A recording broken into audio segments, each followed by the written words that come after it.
Let me ask you something. Do you ever feel like you're capable of more, but something keeps on holding you back? That's where Phil comes in.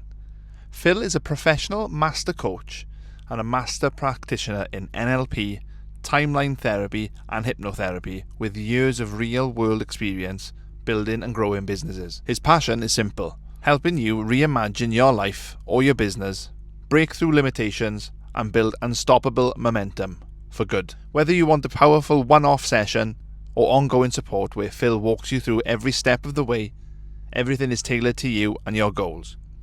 If you're ready for real, lasting change, Phil might be exactly who you've been looking for. To find out more on what Phil does, just visit philhanlon.com for more information.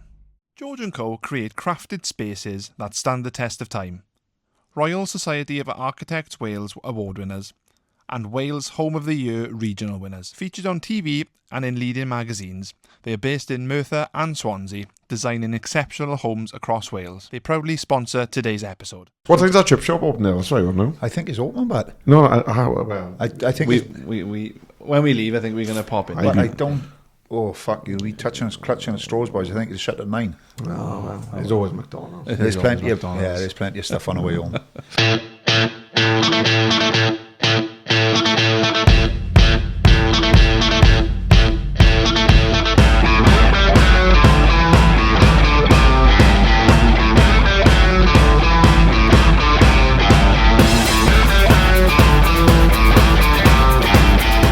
By the time this goes out, I'll be back totally fat. Yeah. I lost a stone. Well done, Well done, I bud. lost a stone and a half. Anyway, should we start? This is Is this the start? This is the start. Tell Hello. me about it. I don't do formal intros. Intros, no. Yes. Yeah. Cheers, everybody, for joining us again. Episode 31. Mental Times. As you can see, we are in a totally different location. Yes, we are. We're actually being held against our will. please send help. No. We are at Grounded Coffee and Wellness. Would you class it as it's Cumbrain? Would you say it's Cumbrain, or was it Pontypool? More Pontypool, I think. More but Pontypool. yeah. But yeah, and it's a very, very cool setup. We're very, very grateful to be able to come and do the pod from this space. Yeah. And I enjoy going with the road. It is nice to go and see different places, and especially that you've made this into your own kind of studio sort of thing now as well, an aesthetically pleasing room.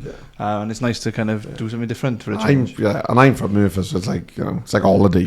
Yeah. Coming over to bring here. our passports and everything. Yeah, I actually did. I think myself my car from Lisbon, which is a totally different podcast. I thought he would drop her in somewhere. I did. You've been to Lisbon? I went to Lisbon. Oh, you haven't mentioned it. I know. I went to Lisbon on Saturday. I'm going to Disney on Sunday. But yeah, I'm really, really chuffed to be able to say that we're joined by Matt from Tidy But. Thank you, buddy. Thank you for coming on. I suppose. I suppose first off the bat, and we kind of get into the kind of the real crux of it. But for those individuals who don't or know what Tidy But is or what you guys are about, how would you describe Tidy But to someone that has no idea what it is? So Tidy But is a mental health and wellbeing charity. We're based here in Torfaen now, but originally started in Blaen y Gwent. It was set up back in 2020, if I'm honest, from my own struggle for a number of years with low mood and depression. And about 7 years ago, I was probably at my lowest point. Thankfully for me, I managed to pluck up the courage to speak to my wife. With her support, I went to the doctor. After 5 minutes or so, he wrote me a script out, sent me on my way.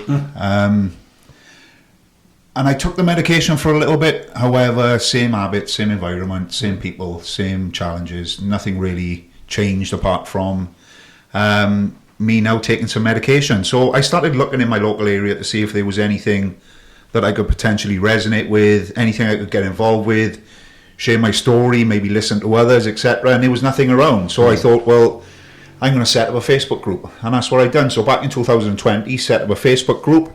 And then one of my best mates, Reese, former Welsh international, played for Newport County Dragons and the Scarlets, etc.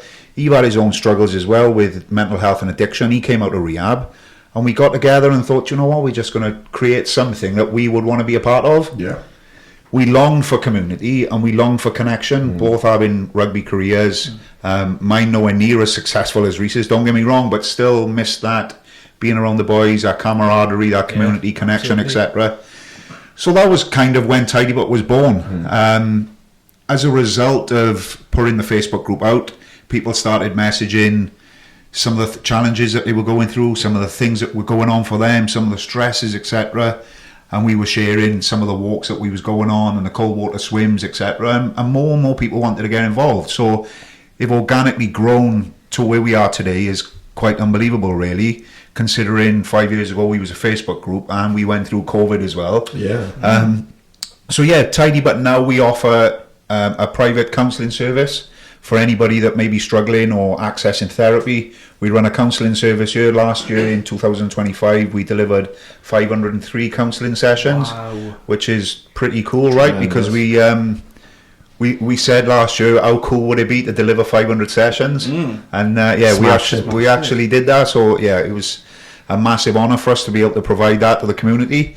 We run wellbeing walks. We've got one in Torvine, one in Newport, once a month in Cardiff as well.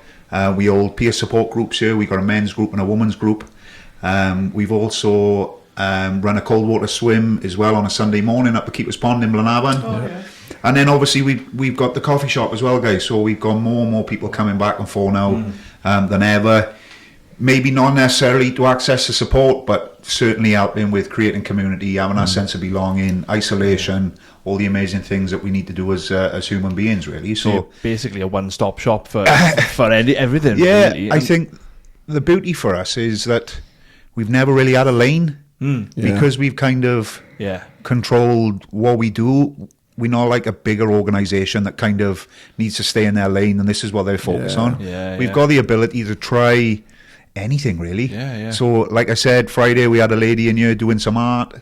People were coming in doing an art session. We've got yoga, breath work. As I mentioned early doors, we've got the contrast therapy going to be going outside shortly. The barrier to entry now, guys, is super low. Where before, if somebody was walking in the building and potentially they were seen, it could have been, I seen them going to Tidy But because there's something going on for them.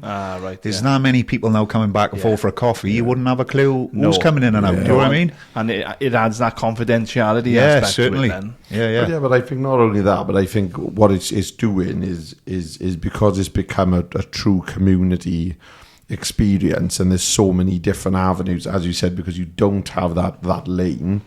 I think you open up then the possibility that it normalizes mental health, and it attacks the stigma and the discriminatory things that we think of when we think of like mental health, and I don't want to tell anyone, because whilst you may have a male here that comes for the male group, his wife could be coming for the female group. Exactly. I saw recently you were either trialing or you were thinking of trialing the LGBTQ. I think I did that right. Plus, which is so unique, because there's not that I know anyway of charities that will open the door and say, listen, we don't care who you are or what, like, we'll have all of it. Yeah. But truly mean it, because I think some of them will, we'll help you all. Yeah. But you got that. We can't help that. Whereas I think you do very much appear to have that total open door policy. And I think for us, one of our main objectives was like, come as you are. Yeah. However that looks. One thing that both myself, Reese and Kez have been super passionate about is taking off the mask. That's the only thing we ask. Yeah. When you come in, whether you come to one of the support groups, whether you come to counselling, cold water therapy, whatever it may be, come as you are. Not as the brother, the father, the husband, the CEO, the sister, the mother, whatever. Take off the mask. Come in and just be you. Yeah. Just be authentic. Be as you can possibly be. Yeah. For a lot of people, they don't know who the fuck they are, if I'm honest. No. Do you know what I mean? That's and we see that quite a lot. But again, there is no judgment. I was actually serving coffee in last Thursday, and it was a beautiful moment for me because I looked from the coffee machine and I looked out into the coffee shop, and there was nobody in the room under 50. Wow. And for me, it was like a bit of a penny drop moment and gone, yes, we've created a space now that everybody wants to come to. You haven't got to look a certain way. No. You haven't got to be a certain age. You haven't got to dress a certain way, etc. You haven't got to have these big guns. I turned around and literally it was like, there was a group of older ladies in the corner. There was a table of 4 then, 2 husbands and 2 wives. There was a couple sat in the corner, and they was all older. And I just like, for me, that was like, yes, we really are trying to create a space that everybody feels a part of, and that sense of belonging, if you like. Yeah, and we have mentioned it a few times on the podcast where the older generation kind of dismiss the fact of mental health because they've been told when they were younger just to get on with it, sort of thing. Yeah. But now, like you said, seeing that sort of demographic in your coffee shop, it's like, oh, hang on, it's getting out there. It's starting to get into that age range now. And what needs to happen is them then go and tell everybody else. And then, like you said, you've got that community aspect here now that then could bring younger generations or older generations again. And it's incredible. Yeah. You got like, I was approached by an older woman the other week, and she was like, my husband's really struggling. What can I do? So bring him here for a brew. Yeah. You haven't even got to mention mental health. No. Oh, there's this lovely little coffee shop up in Sebastopol. Let's go up and have a look, love, is it? And he comes in, and all of a sudden he's in the room, right? So he can see the leaflets on the side. He can see what's going on. We've got a big blackboard out there with all our events that's going on. I'm here the majority of the time. Yeah. We can start to have conversations, build relationships. And that's how it starts. And people start coming back because of the relationship builder, right? Yeah. And then over a period of potentially weeks and months, you build a relationship, you build some trust, and they may start to dip their toe in some of the community events, etc. Yeah. It's not like, don't rush the process. No. We're not going out to the mental health space. We go in for a coffee. Yeah. Totally different conversation, right? Absolutely. Well, yes, it's that old adage, isn't it? You can lead horse to water, you can't make a drink. Yeah. And I've said so many times that I think one of the key issues when it comes to mental health and how people try to approach, and they do it from a good place. That's really important to know. They do it from a good place, so they just want to help. They want to help people. But you've got to go and talk. You've got to go and do this. If you push someone to do it, they'll push back twice as hard, and they'll just disengage and think, you've got to be ready. You mentioned yourself, you got to the point where you spoke to your wife because you were ready to speak to your wife. There was no point pushing you to do it. You had to come to that point on your own. Yeah, of course. I'm interested because the group kind of started up in 2020, and you mentioned COVID. Obviously, that was a particularly weird time for everybody, where certainly I didn't know toilet roll was that precious, but apparently so. But it was such a weird time, and I think a lot of the mental health charities and initiatives and campaigns, you saw this surge. Do you think that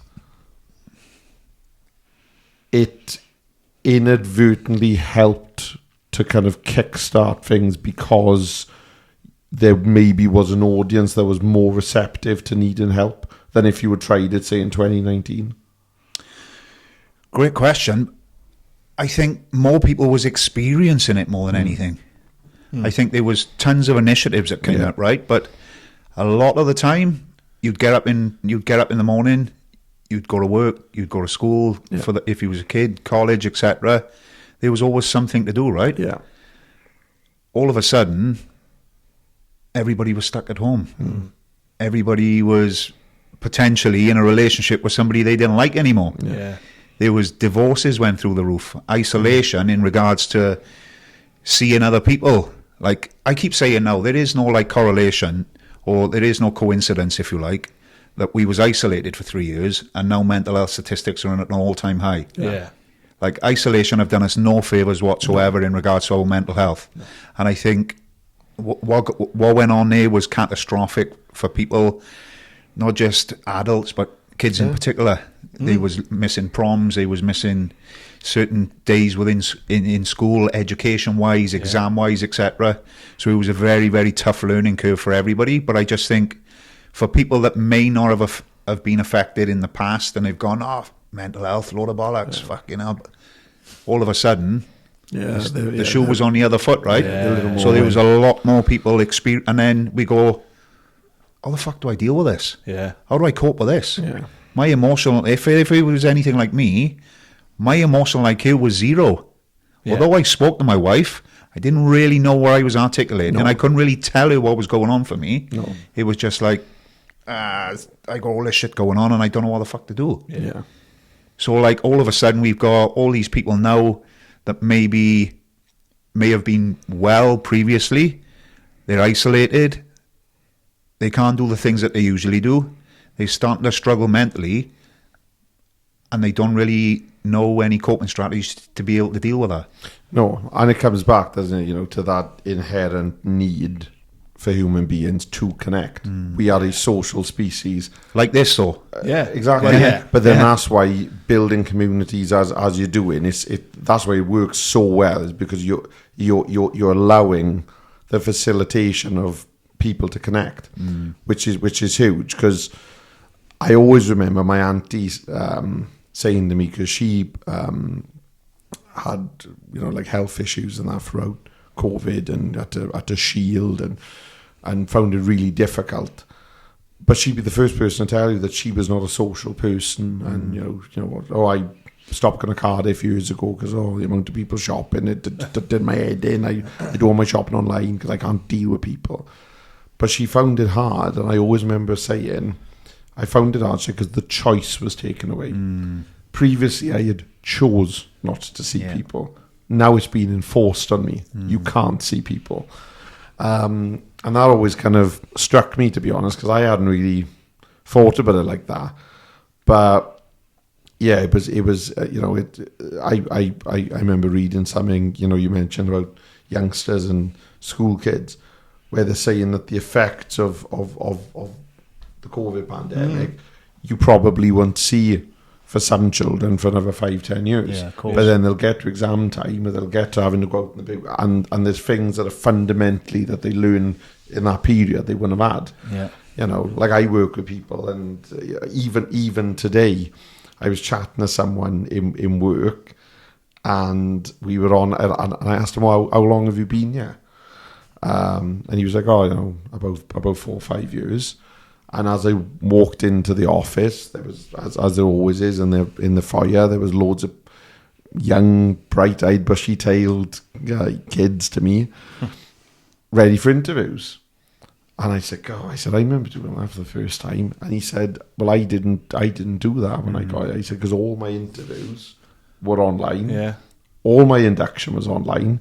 And he hadn't met his team in person for nearly 9 months. Wow. Which was mental. Crazy, innit? Because, especially in a business like Admiral, which is a social business, it's all about culture.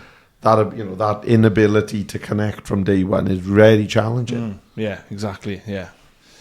I want to delve into the your sort of what do I say, the mental health side of the tidy bit then.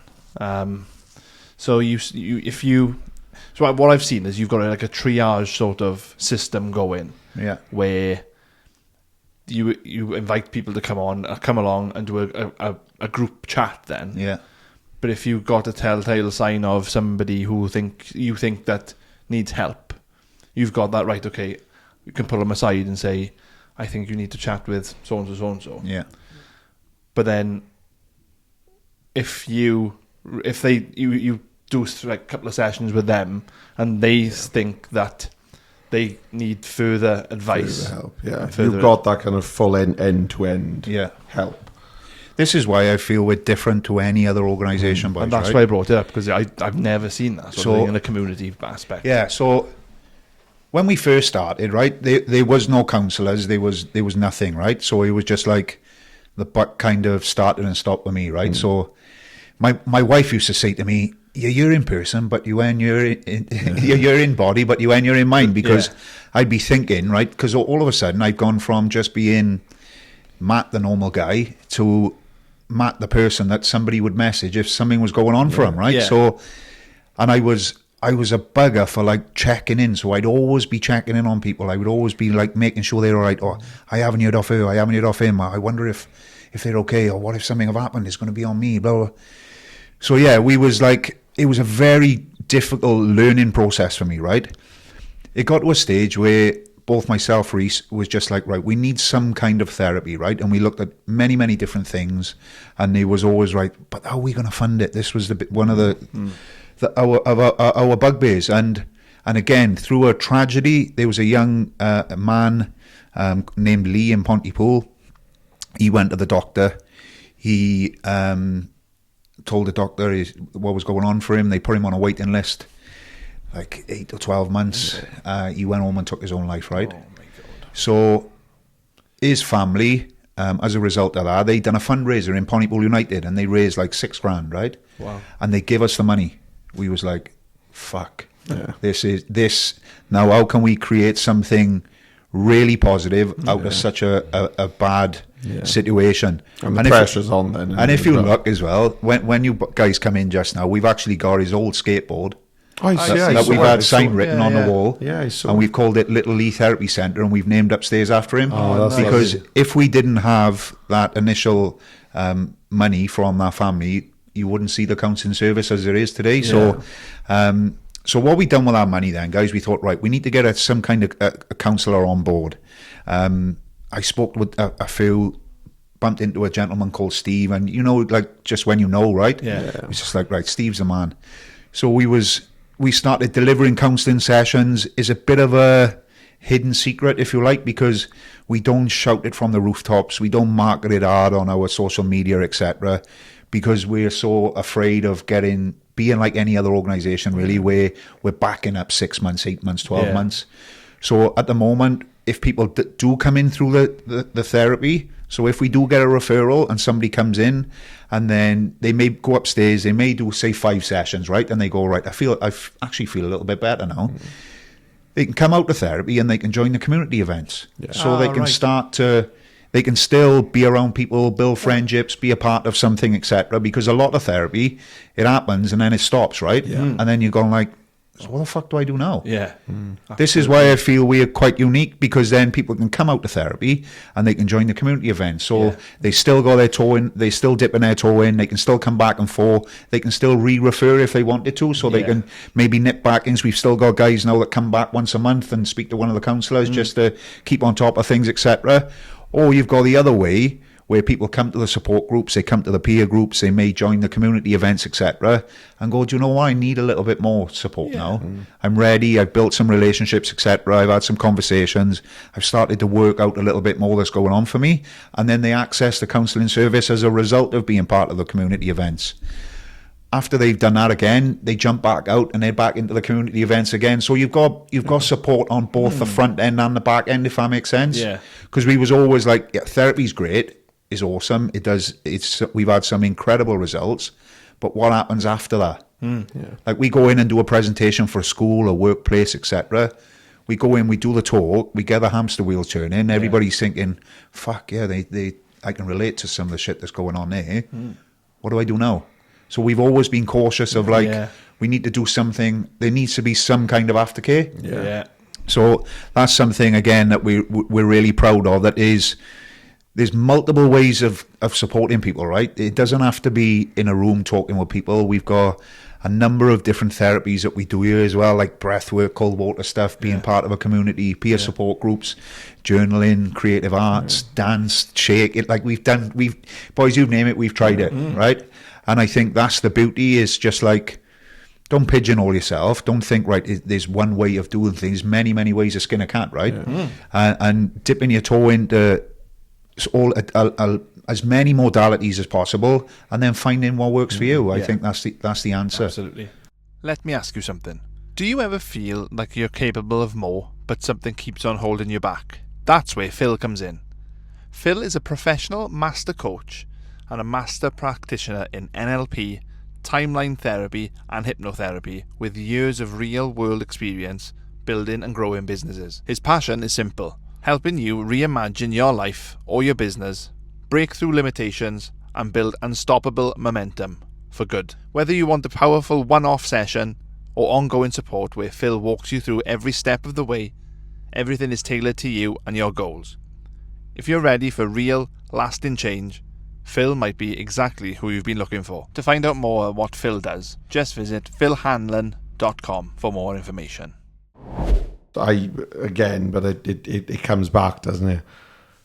You're not just in one lane. And that's the beauty of not just being in one lane, because you haven't got to think, right, our method of helping is this. Yeah. And if it doesn't work, we're fucked. What do we do? Yeah. Like what do we do? Because you've got this freedom to be able to say, right, well, if that don't work, have you tried this? Have you tried this? So giving that option is so important, because I do think with some mental health charities, even though their heart's in the right place, and obviously what the aim is obviously to help people, but I think sometimes that sometimes through design and sometimes by accident, they do pigeonhole themselves into a corner they can't then leave, they can't get out of. Yeah. And it is that case of, well, if it doesn't work, what's your plan B? Yeah. And a lot of them haven't got a plan B. No. Yeah. No, and you can... It's mad because you can tailor somebody's needs then. Yeah. You can't tailor... Like I said, I haven't seen many then charities that you can tailor somebody's needs to what they want in one place. Yeah. And you can feed so many things from it, you know? Yeah. I think it's Well, brilliant. I rang you, didn't I? After, because obviously you came in and you had a very, very impressive talk to Admiral. I don't even think you'd finished your talk, and I texted you. I messaged you, didn't I? Right, yeah. And I was like, you fucking smashed that. I'd heard of Tidy Bet, and my first ever exposure to you was the Apple-led Bluebirds. Yeah. Where you went up on the training night. Yeah. And just how clever, but how nice it was. You just said, listen, we're going to be in the club. Yeah. Can I either go out and train? You can come in and have a look. Yeah. And seeing boys kind of, kind of wander in. Yeah. Very, very good, because it's open, and that's how it should be. Yeah. But that was kind of as much as I knew, other than, it's a mental health thing. I knew you did the cold dips.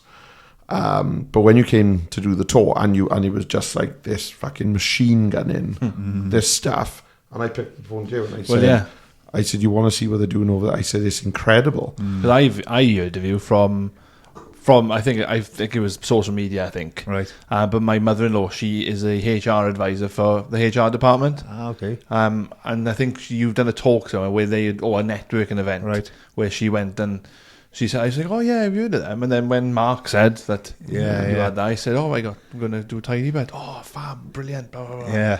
And then because I'll be honest, and it's nothing against any business, a charity, but the amount of charities and businesses that come to big business like Admiral, you're talking about the only FTSE 50 company in Wales. Yeah.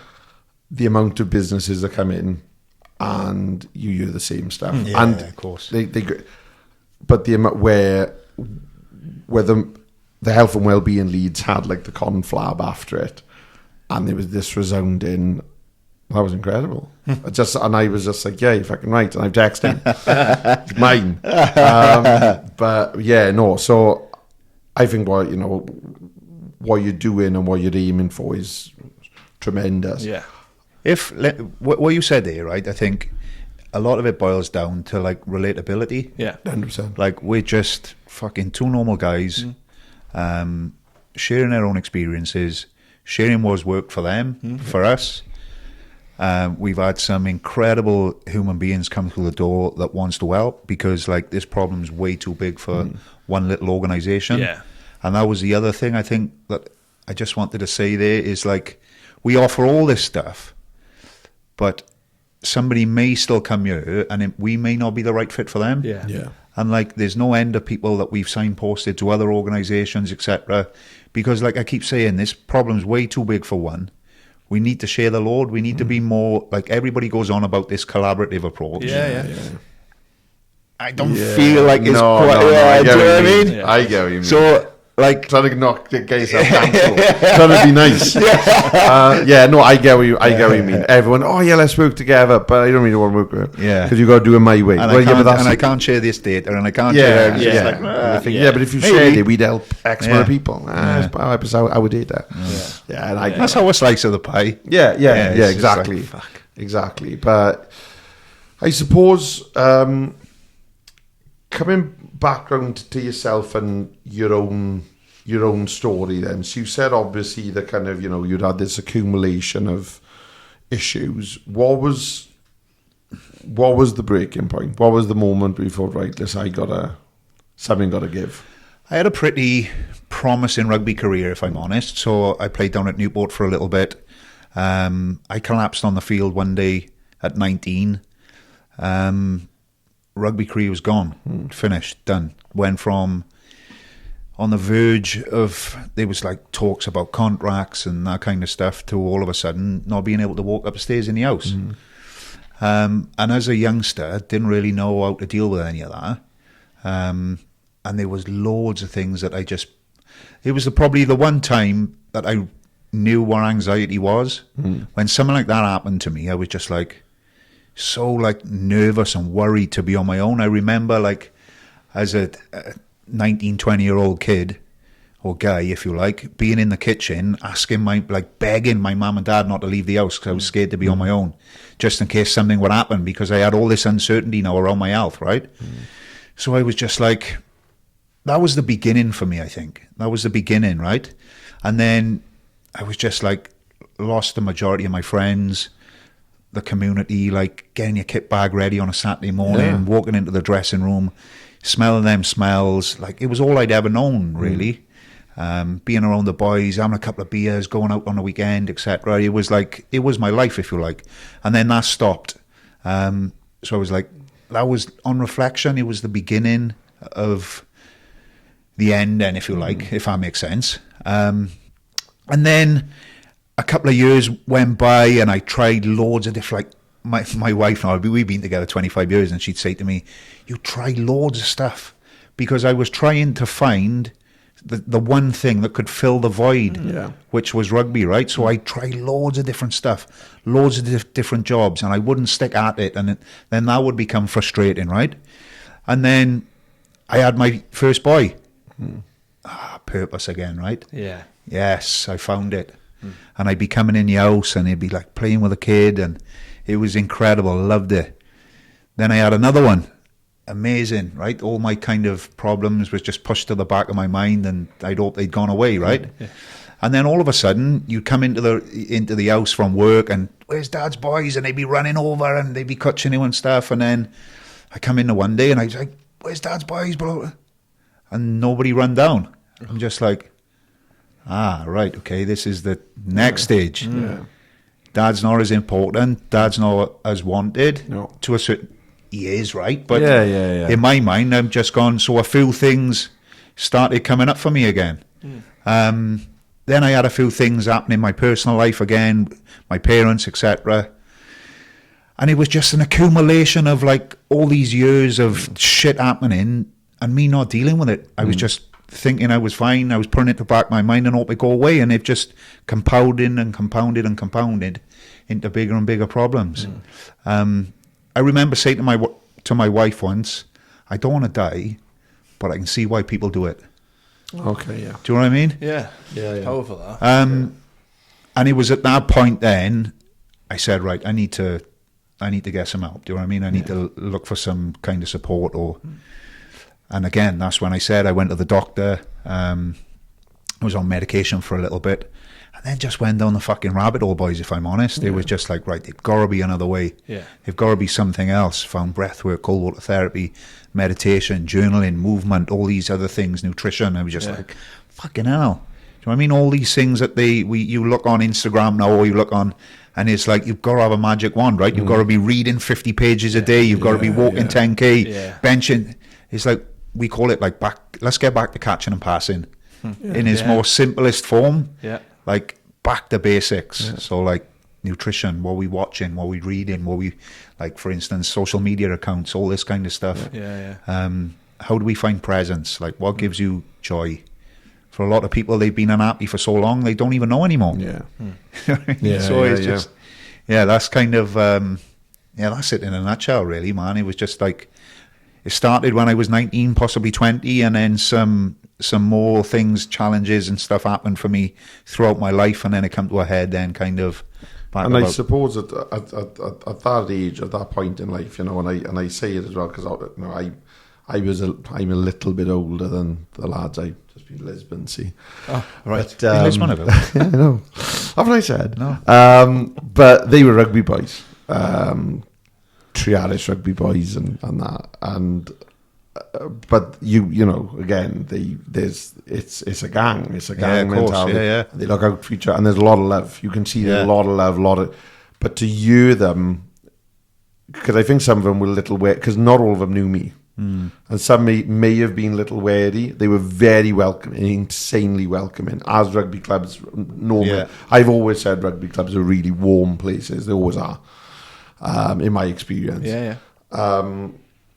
But when they kind of, you do the mental health stuff, you do the podcast, the amount of ones that would pull me to a side, and after a few, and they just unload in, just fucking use the shit. Yeah. But you see them after, feel like, God, I don't know where that come from. And Yeah. I said, that's where you hurt, that's where you ate, because it got to go somewhere, you know. But I suppose at that age, especially when you'd had kind of a promising future in the sport, and then that gets kind of taken away from you, you don't even consider, you know, I could coach. I could do this. Exactly. I could do that, because you think, if I can't play, what's the point? Yeah. Like, what is the point? Yeah. I kind of I get that, because you know, I've had friends in other sports or whatever, and they've had like horrific injuries and had to finish, and they never think, I can still be involved, because they've still got that mentality. Well, if I'm not playing, I'm not contributing. Yeah, You think, of but course. you can still coach. Yeah. You can still be around them. But I think you'd probably agree, if you had been around those boys, it would have been maybe as hard as not being around them, because it's kind of that thing you can almost touch it, but you can't get it. Yeah. I'm in the mix, but I still can't do it. Exactly. Yeah, it's a difficult one, right? And Reese covers this a lot during our talks, and we've had hours and hours of conversations of like life after sport. Yeah. Like for a lot of people, and he says he says it beautifully. He's like, I was Reese the rugby player. And for a lot of us, we are, right. We're a carpenter, or we're a podcaster, or we're a builder or postman or whatever it is. Like, who the fuck are we? Like, who am I? Like to the core. Like, But it's identity now. yeah, It's identity. exactly. And that's the one thing I suppose you lose, right? If you lose a sport, if you lose some kind of career, identity and purpose, right? They're massive for us as human beings. And when you feel like you've lost both, you're just going like, what the fuck am I now? What am I doing? You know, and I think it's mad, because you've got these other scenarios where people are so defined by a sport, as you say, and then when they stop, it's almost like they forget. You know, and I always think of Di Webley, who was like, if you go to Murphytown, they've got murals of Di Webley on the wall, and he is still regarded as this absolute like hero. Yeah. But when he comes to watch it, it's very rare he comes to watch a game. He's very quiet. He doesn't, you know, and it's a complete polar opposite to the Di of the 1980s. Yeah. But it's almost like that kind of, I'm done. I'm done with that. Which I always find mad, because like other people would live off it. They feed off it of, you know, I used to be the top player. I was this and that. And he doesn't seem to be that way at all. Yeah. But I think when it comes to identity, it's, as you said, it is because it's what you wake up for. It's what you know, you train twice a week, you get up on a Saturday, or you play a Friday night game, you're with the boys, you look forward to your tour. Of course. And then all of a sudden that gets like stopped, and it's like, right, well, there's this huge chunk, what happens next? You know, we've had you know, ex kind of pros and semi-pros with football, and I think it happens especially when you start talking about contracts and you start talking about the pro game and the semi-pro game, that there just isn't, and even now I don't think there isn't the suitable aftercare. No, you're right. You're fed the dream, Yeah. and when the dream's over, there's very little, like we had Liam Angel on, didn't we? Yeah. And Liam spoke very candidly about being kind of dropped from the first team and being told, no, we're not taking the contract further, and just, that's it, and kind of getting home and thinking, well, what happens now? Yeah. Because I I deal with that, right? because I've been fed for months or years. God, you're going to be the next big thing. Yeah. You're going to be the next big thing. But it's the thing. The thing is that with Welsh rugby at the moment, you haven't got. You could be fit and healthy, but now the state of it, there is no future. Well, hopefully there is a future, but they've worked their arse off, and all of a sudden, we're going to go down to three teams now in the region, and this, that, and the other. Oh yeah, there's this, that, blah blah blah. And you find then players going, right, I can't play in Wales. I'm gonna have to look over England Elsewhere, yeah. and then that's again could affect their family life. Then that you've got to move over to England, or you're not going to see me now for the next couple of days because I got to go training over this and do the games and that. And then there's no future for international. So what do they do? I know that's another podcast that is with of rugby, but the mental health side of it is just like they are fit and healthy. They've trained pretty much most of their lives to get to this point, and all of a sudden there is no end goal because the WRU has gone poof. Yeah. And I think there's nothing worse as well than uncertainty. Yeah, It's just like exactly the not knowing. Yeah, Like, what do I like? That's the one thing that I struggled with. I may not have been good enough, but I'll never know. But you'll never know. yeah, It's the one thing. Yeah. It took me a long time to grasp. I'm okay with it now. Yeah. I'm at peace with it now. It's all good. Yeah, But I'll have conversations with my sons about rugby and whatever, and they go, "Oh, you played with him, Dad, or you done that?" And could that have been? I don't know. yeah, Yeah, I don't know. And that's difficult. That's the difficult one. It's the uncertainty. When you go in and you do talks in sports clubs, etc., do you find that you not connect more with it, but do you think there's that little bit because you've got that personal story that's embedded in sport? Do you think it comes across a little more in sports clubs compared to businesses and companies? We present differently if I was going to Brunethal RFC than if I was speaking to Admiral, right?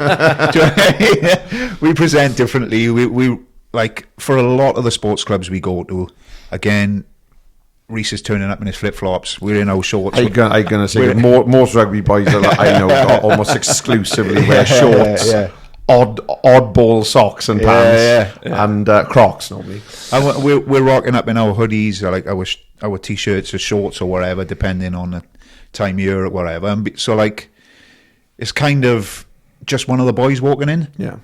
And then we're sharing our own vulnerabilities. We're sharing our own stories, like our mental health and well-being presentation that we've got. Like I touched on a little bit of it, obviously, with the Admiral stuff. But again, a lot of it is based around our own challenges and a lot of the things that we've learned along the way. And there is some educational stuff towards the back end of it. But again, it's all about really awareness. These sessions are not like, we're not going in and telling people what to do. The majority of it is to raise awareness around self, to be fair. So like, what are the things that we are doing on a day-to-day basis that could be impacting our mental health and well-being, and we don't even know that we're fucking doing it, and we've been doing it for 20 years. Yeah, You know what exactly. I mean? Like, grub's one for me. Like, if I'm going through like a challenge, or if I'm stressed, Preach. like, I'm looking for food. Like, I use food as an emotional tool to be able to deal with some of the stuff that's going on for me.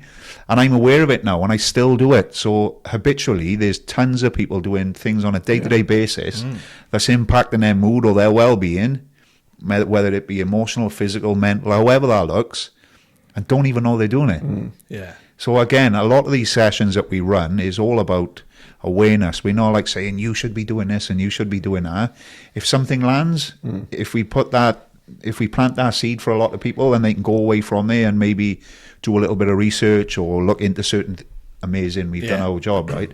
But that's the one thing I think is, again, it comes back to that relatability. Yeah. If people can, for a lot of people going into these sports clubs, it's the first time they've ever heard men talking openly. Yeah. And that for a lot of people is just like, fuck. Yeah, I can open up then. It is okay to open up. Do you know what I mean? We've got emotional in some of these talks. We've had guys get emotional in some of these talks, and that's okay. Yeah. Like, we've created the conditions, That is the okay. environment It's for okay to people do to come in and have these open conversations, right? Yeah. So, I think a lot of it is about relatability, and we're not telling people what to do. Yeah. We're sharing our own experiences, and I think that lands a little bit differently. Yeah. Absolutely.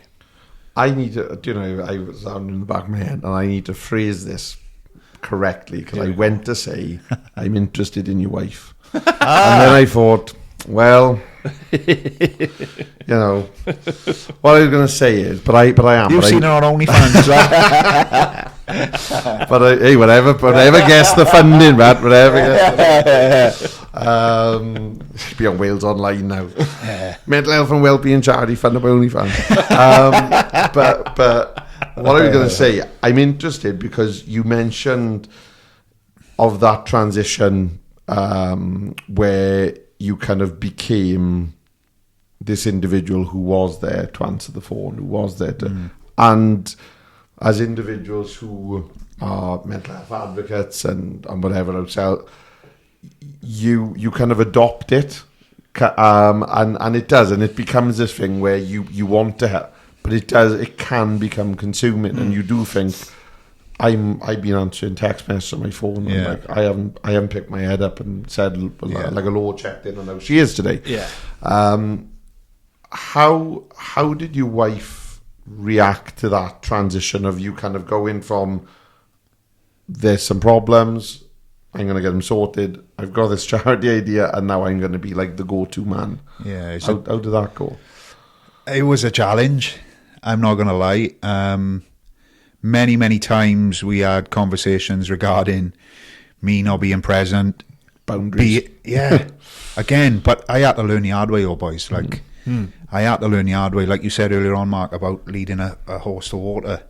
Like, it couldn't be a truer phrase. But you may get somebody reaching out to you and saying, can you speak to my husband? And I would message him, and then I wouldn't get a reply, and then I'd be thinking, why haven't he replied? What the fuck's going on? What's going on here? And it was difficult because, again, I had an amazing wife, right? Boys, honest to God, she's an angel, right? To allow me to do what I'm doing, not many normal, I say normal, not many women. We let it. I don't think any of them are normal, are they? No. I was going to say we let it.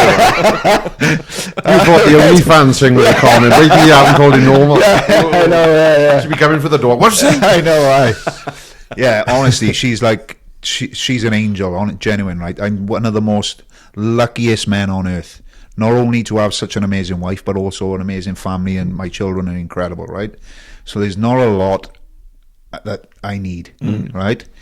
I don't need to be here as much as I'm here, but we're so passionate, and we're so, like, we're just in it. We're in it. We're 100% in it. And if I'm honest, guys, it was very challenging to begin with, because, like you said, all of a sudden I've just gone from this normal guy that's with his family all the time to, like, constantly being on the phone and answering messages and posting stuff on social media and arranging these events and all these all this other shit that come with it, right? And if I'm honest, guys, I didn't really know what I was doing either. No. So I was trying to work it out as I was going. So made tons and tons of mistakes. Like, but now if somebody, and some very difficult conversations with my wife as well, like, I'm not going to lie. And a lot of them, I think, I needed to hear. Because when you're in it, I think it's so hard to, like, understand what's going on for the other, and how it's affecting the people around you. So, like, now if somebody does reach out to me and say, will you speak to my husband? I will say, I'm more than happy to have a conversation with your husband when he gives me a ring, or when he messages me. Because, like, it's the same with the counselling service, guys, or whatever. People are referring themselves because they're ready for something. They don't really know what it is, but they're ready. When somebody's reaching out on behalf of somebody and saying, oh, look, I think my husband's struggling, or my wife's struggling, or whatever, can you have a chat? Way before, I would say, oh, yeah, no worries, I'd reach out, whatever. Yeah, no probs. Now it's more of like, give her my number, signpost them to the website, Yeah. have a look what's going on. If they're interested in knowing more, I'm in the coffee shop. You can give me a buzz. When they ring to me, when they speak to me, I know I'm ready. I'm ready to go, right? So it's a that's a good totally point. different kind of conversation. Yeah, 100%. And I've also come to peace with the fact, right, that I can't be there for everybody every minute of every day. No.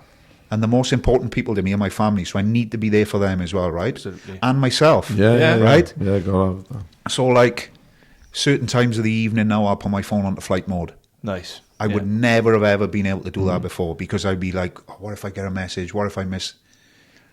I won't turn it on till 8:30 in the morning now. So like, I'll turn my phone off flight mode at 8:30 because your phone would be buzzing, for instance, 3, 4 o'clock in the morning, especially on a weekend when, like you said, but when people have had a few beers, different conversation, right? What course is? So 2, 3, 4 in the morning, bzz, bzz, bzz, and you're thinking, fuck, I need to answer that. I could be can't leave somebody. it. What if they...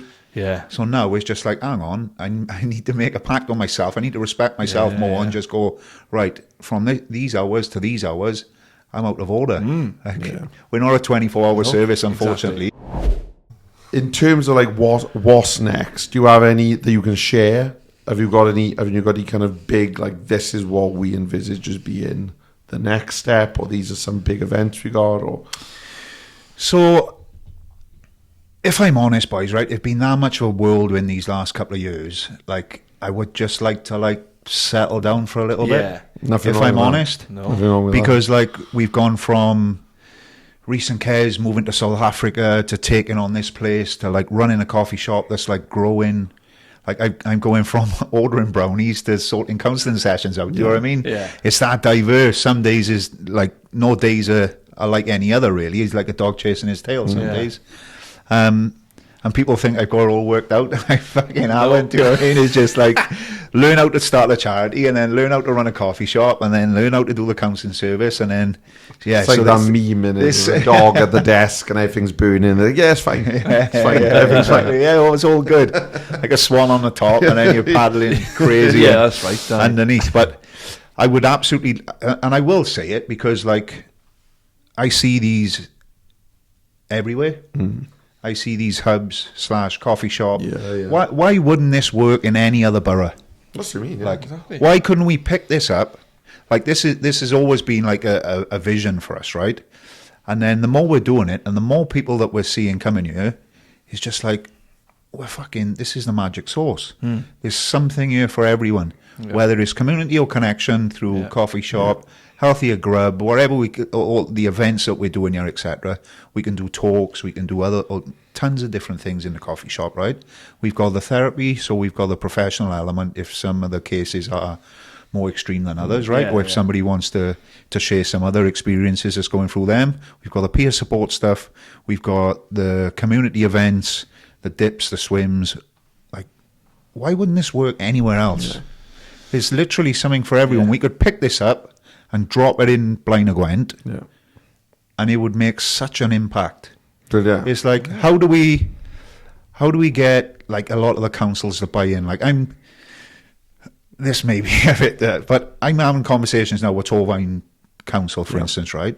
Torvine Council is saying that the counselling service is a health problem, and now I'm going through the health route, if you like, to try and find somebody in the health board that I can say, well, look at the impact that we're having. Yeah. Like, counselling for the charity last year cost just over £22,000, and that's through fundraising events. So we done a big fundraiser ourselves.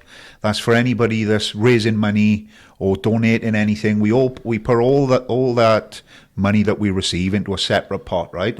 And that goes into funding our counselling service. So, like, what happens if we was to pull that? What happens if we was to say, right, sorry guys, we've run out of money. There is no counselling service now anymore in Torvine. Yeah. Where are them 244 sessions that we delivered in Torvine last year going to go? Bearing in mind, 74% of them was men. So this is another thing that we've noticed, is that more men are accessing the counselling service, because through confidentiality, you can literally pull up into the car park, you can walk up the stairs, have your session, walk back down the stairs, you're in your car, you're gone. So it's giving people the space to be able to come to share, to offload. The top top 5 presenting issues was anxiety, depression. The third one was suicidal ideation. Yeah. Right?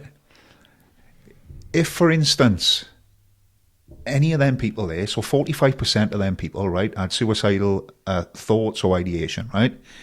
If, for instance, they attempted, they were back and forth the doctors, they had an overnight stay, ambulance, etc., the cost saving to the council is crazy. Yeah. Or the health board. Who I think the issue is when there's so many amazing organisations doing work on the ground that not necessarily don't get valued by the council or the health board, etc., but they're having such an impact.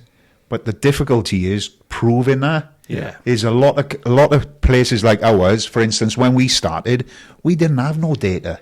It was never about funding. It was never about numbers. It was never about data collection. It was just about supporting people, helping people, being a part of something, right? Yeah. So, like, for a lot of the other organisations like ours that are now out there that are doing incredible work may not be set up in the background where they're gathering data and they can show impact and the need, because that's the other thing they just say, what's the need, Math?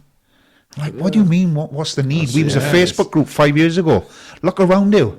Well, you know, and I got to be honest, you know, we live in a society and in a culture at the moment where even if you didn't have your own direct data, you say, right, you go on Facebook, scrape Facebook, scrape Wales Online, have a look how many of them articles you see in young people dying. Person look at their life, person look at their life. It's you know, and I think, and I'll say it because I don't care. It's me. I do think health boards and local authorities are very much, well, someone else is doing it for us. 100%. Someone else is doing it for us. And like you said, there isn't, I think, the appreciation of what happens if they stopped. Yeah. Because they aren't seeing them because they're coming to you. Well, I don't know what need you're on about. What thing? Yeah. Well, it's because they're not going to you. Yeah. Because they're sick to death of being told you've got an 18-month waiting list. Yeah. People haven't got 18 months. Some people haven't got 18 minutes. But you go in and say that to somebody that is suicidal. That's what I mean. Well, yeah. And Like- it is it is a game changer. Like it only takes one bad day. It only takes one bad. You know, like we've had guests and friends that we've lost friends. And when Kerry Collins passed away, he was a friend of ours. It was described to his dad, who was our very first guest, that Kerry had a heart attack of the mind. When he took his life, he had a heart attack of the mind. Paul Carpenter, who was involved for a long time with a charity at the time anyway called Let's Talk Men's Mental Health, who was based over in RCT, he was saved by the Gruffalo, by the children singing the Gruffalo, because he had suicidal ideation. He planned it all. He was going to go and take his life up in the forest. He saw the Gruffalo trail and thought, my kids fucking love the Gruffalo, I can't do this. Wow. But he also said, I was lucky, he said, because I knew something was wrong. He said, because as humans, you want to live. You've got a survival instinct built into you. So if you were thinking, I want to do something bad to myself, that's a warning something's not firing right. Yeah. Not everyone has that. No.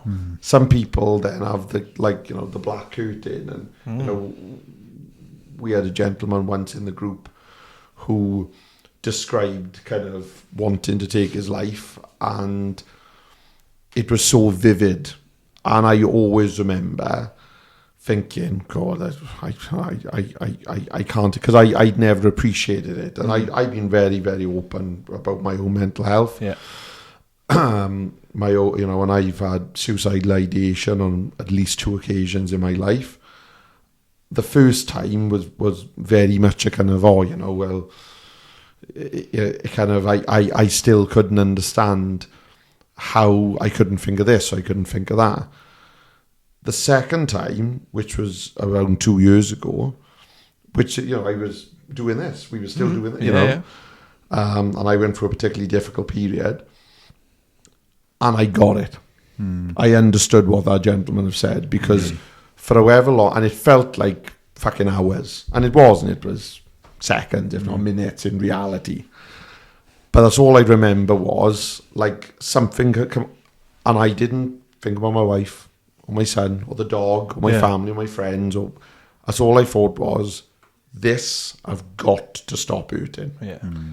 And that's why when then you go into these situations where the doctor says, wait, didn't see. If you're in that one mindset, 100%. you haven't got 18 months. Yeah. You don't know if you've got 18 minutes. Yeah, it's crazy. Yeah. Like I said, but it is. I never fully understood it. I'll be honest. I never because I had come to a precipice previously, and with a relative degree of ease. Thought, oh, Christ, what are you doing? No. The second time was more frightening because for that I thought, Jesus, I've got the ability to do this. Yeah. Because I hadn't been there the first time, and that's what truly frightened me. It's as I say, really open, well documented. It was at that point in that summer I knew I had to make some changes, but I got it. So like I say, when you see then health boards and whatever kind of not value it. Yeah. And you think, you don't understand what these charities, what these organisations are doing. They're doing because you guys can't do it. But they won't see they can't do it. Because it's always, we can't have the waiting list. We can't have this. And that's the thing, because GPs and stuff are so snowed under anyway with other health concerns and conditions. Mental health obviously is not taking the priority at the moment. Yeah. Which, okay, if you've got a chronic illness, heart disease, stuff like that, fair enough, no problem. But what they need to realise is we could save a lot of money here by not spending out, like you said, on hospitals, on staff that are treating mental health issues, and then putting that money to people like yourself who want to do it. No, I'm not saying that GPs don't want to do it, but you've got the ability and facilities to do it. Then it's bonkers. They should. It's madness, because it's almost come now where a GP surgery is essentially like when you're like a home help carer. Yeah. My wife used to do home care years and years ago, and she used to tell me you would expect it to go to someone's house, make sure they were tidy, give them the food, do this, all in a 15-minute window, and then travel however many miles and give that person the same. Yeah.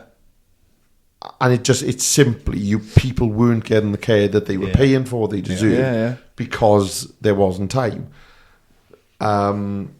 We asked about a doctor's appointment for my son for 2 issues, nothing major, 2 issues. And the doctor went, you're going to have to book a second appointment. He went, I can only see you for one thing at a time. And he said, well, how do I get a double book? Oh, well, you can't. So, what? I'm in here now, though. I can tell you. Listen, I can deal with this, but I got people wait. Yeah. And like I said, and I've had it where it's like, what one's the most serious? Don't know, I'm not a doctor. Yeah. But if I tell you both, you can tell me. Yeah. But it's difficult. Yeah. And I think years ago as well, boys, right? You could go to the doctor, you could have a conversation, couldn't you? Yeah. You could sit in a doctor's for 20, 25 minutes, half hour even, right? And you could open up, you could share the weight of the world on your shoulders, right? And for a lot of people, having somebody to listen to them is enough. Yeah. Yeah. Giving people the conditions and the space to be able to just get something off their chest is enough. Yeah. And that's what I think doctors used to do years ago, right? You could go there, and don't get me wrong, there's some incredible doctors out there now. Absolutely. I've heard of a lady in Cwmbran, and she's like giving people breathwork things to do and whatever. Nice. Do you know what I mean? Great. For anxiety, it's incredible. And don't get me wrong, not every doctor is, but like, they went into the profession to help people, right? Let's not forget that, right? Regardless of what it is. I just think, obviously, with the demand now and with all the things that's going on in the government, etc., everybody's pressed, right? Yeah. But years ago, you could go in, you could have a conversation, you could share some things, you could get things off your chest. They'd pat you on the back, give you a hug or whatever. Yeah. And for a lot of people, you'd see they'd come out a different person. Yeah. Now, I think people there's so many time constraints. They're writing prescriptions before you even go in. Yeah, exactly. My thing in it, like my part of my story in it is, and as I mentioned, I was asked by Time to Change Wales in 2021. They were doing a thing on healthcare professionals and experiences, and I had mentioned someone, and they said, "Oh, would you be prepared to go on camera and do it?" Yeah, fuck, I'll do it. When I was formally diagnosed with depression and anxiety in 2014, I realised in around the May that I wasn't right. I just wasn't right. I'd been down or whatever, and look back, probably got a long period before it. But as you said, you get to a point, don't you, where you think it's not right to still be like this. Yeah. So I rang and I had an emergency. So I rang at 8 o'clock, all 80 times. And I rang and I had an emergency appointment. The emergency appointment was 4:30 mine. Which, when you're feeling like that, from 8 o'clock to 4:30 is eternity. Yeah. So I go in and I'm in the waiting room, and I can remember being the only person in the waiting room. And even then I'm thinking, I should just get up and go. I should just get up and go home. This is stupid. I just need to man up. I just need to get, whatever this is, I just need to get on with it. And they called my name. And it was like someone, the colour drained. And I went in and I can see her now. And I wouldn't mention her name, but the doctor in question was sat at the desk with her head down, writing out scripts. She had a coat on, ready to go in her bag on the table. And I went and I stood by the door.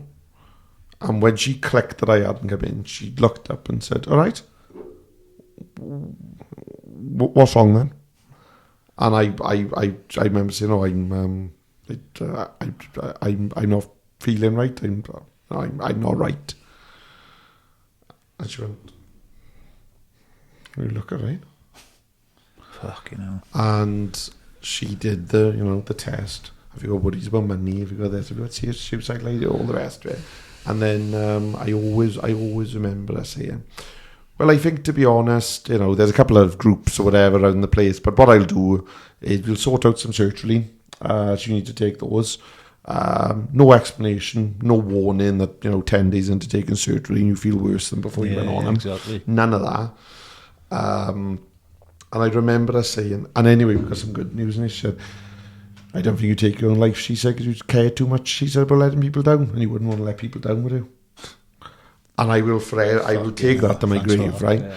And I remember coming out and feeling embarrassed and upset and more lost than before I'd gone in. Yeah. It's a difficult one, because like what we've started seeing now with our therapy service as well is like people are going to the health board. Yeah. They're getting a mental health assessment by a practitioner. They are filling in a referral in the office and sending them straight to us. Yeah. Right, okay. Like we're talking about NHS. Yeah. But they can't see the value in what you're doing. Because ultimately, and again, like I'm not blaming the practitioner, because again, they just want to help, right? Yeah. So them going, fuck, we've got a 12-month, 18-month, 2-year waiting list, etc. Yeah. But I've heard about these guys.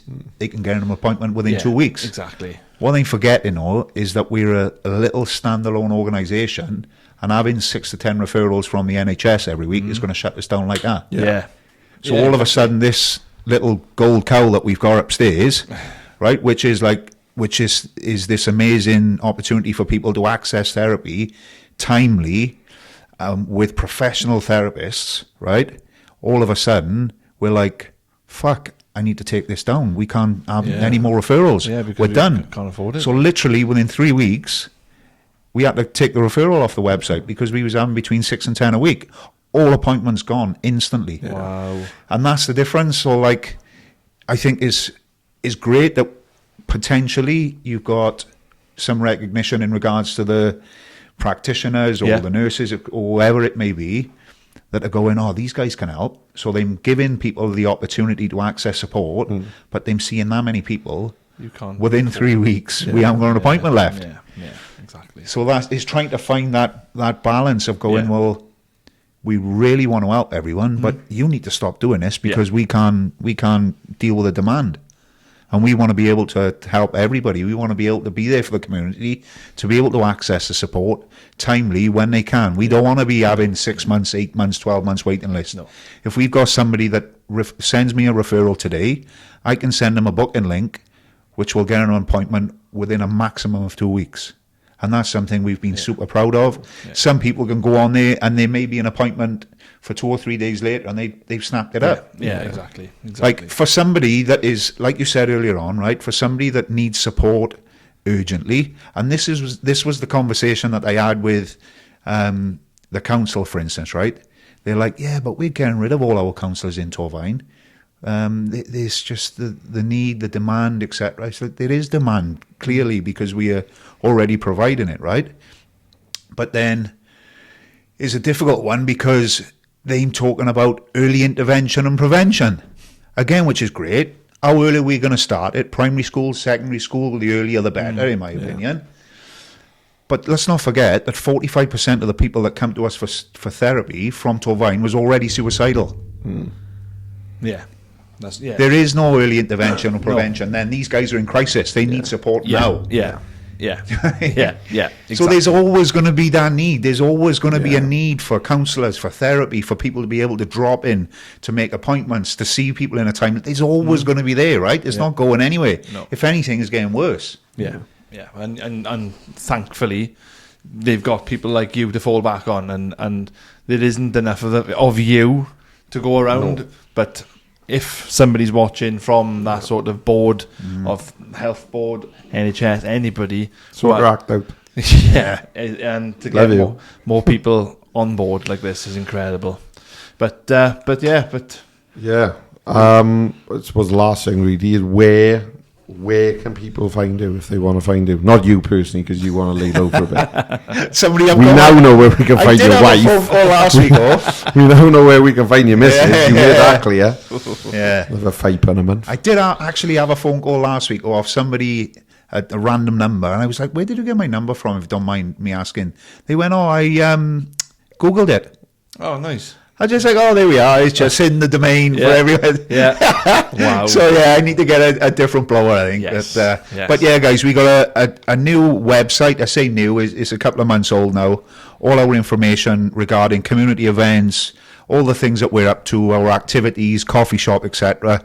It's all online, so it's www.tidybutt.co.uk. Again, super simple. We're on Instagram, TidyButt. We're on Facebook as well. Again, super simple, TidyButt. If anybody wanted to contact us, go through the website. We've got inquiry forms. We've got different questionnaires. We've got referral forms, etc. I did fail to mention that all our community events are free. Anybody can come along. The only thing we ask people to do is register. Yeah. So you've just got to register online just before, because obviously if something happens, we've got emergency contacts, etc., to be able to let people know what's happening, etc. Everybody's information is confidential. We only use it if we need to use it via emergency contacts, etc. Yeah. And again, from a counselling perspective, we offer 8 sessions. The first 4 sessions are free, and the second 4 sessions are donation based. So again, the barrier to entry is super low. Anybody can access the service, and we're open to everyone really. So check us out on social media. Give us a follow. Inquire through the website. There's volunteering opportunities and stuff as well. If people wanted to get involved, come and have a coffee. Come and have a brew. Have a chat. Good coffee, especially evening. That was absolutely banging. Yeah. But, no, thanks for having me on, guys. I really appreciate it. Thank you for coming on. And if you like this episode, please make sure you are liking on YouTube, and you can also like it on Apple Podcasts, Spotify, and Amazon Music as well. So you can leave a comment to see what you think. And obviously we're on social media. If you can give us a follow, give us a like, and subscribe to us on YouTube, it does go a long way. So, did you know we've been to Lisbon? I didn't. 5 times. 5 times. I've been to Lisbon. Cheers, guys. Next up. I think we got someone who this weekend. Well, it won't be this weekend when you listen to it. It'll be a weekend. Much like my weekend in Lisbon. 6. Who is doing a 10,000 calorie burn. That's right.